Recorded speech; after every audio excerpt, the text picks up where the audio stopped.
Welcome to GM TV Telugu news. ముందుగా ప్రధాన అంశాలు. పలమనేరు బీసీ హాస్టల్ మరమ్మతులకు ఇంతవరకు రూపాయి నిధులు కూడా రాలేదు. ఎమ్మెల్యే ఆదేశించిన రాత మారని బీసీ హాస్టల్.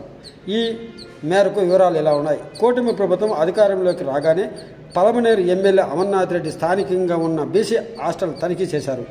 హాస్టల్ నందు అత్యంత మాత్రంగానే నున్న సదుపాయాలను గమనించి వెంటనే మరమ్మతులు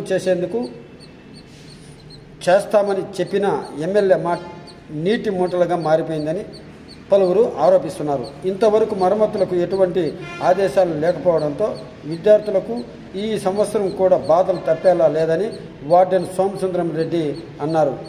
అలాగే బీసీ సంక్షేమ హాస్టల్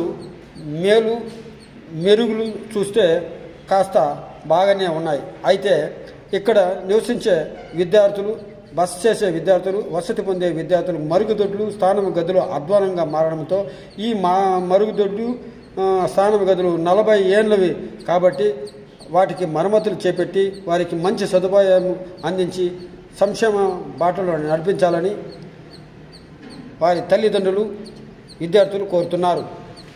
బీసీ సంక్షేమం అంటే ప్రభుత్వానికి ఇది చిన్న చూప అని పలువురు ప్రశ్నిస్తున్నారు. ఈ విషయమై జిల్లా కలెక్టర్ కూడా స్పందించాలి. మరి ఏఎస్డబ్ల్యూఓ డిస్టిక్ అధికారులు కూడా స్పందించి మేలైన వసతులు కల్పించి సంక్షేమ బాటను అభివృద్ధి బాటలో నడిపించాలని పలువురు కోరుతున్నారు.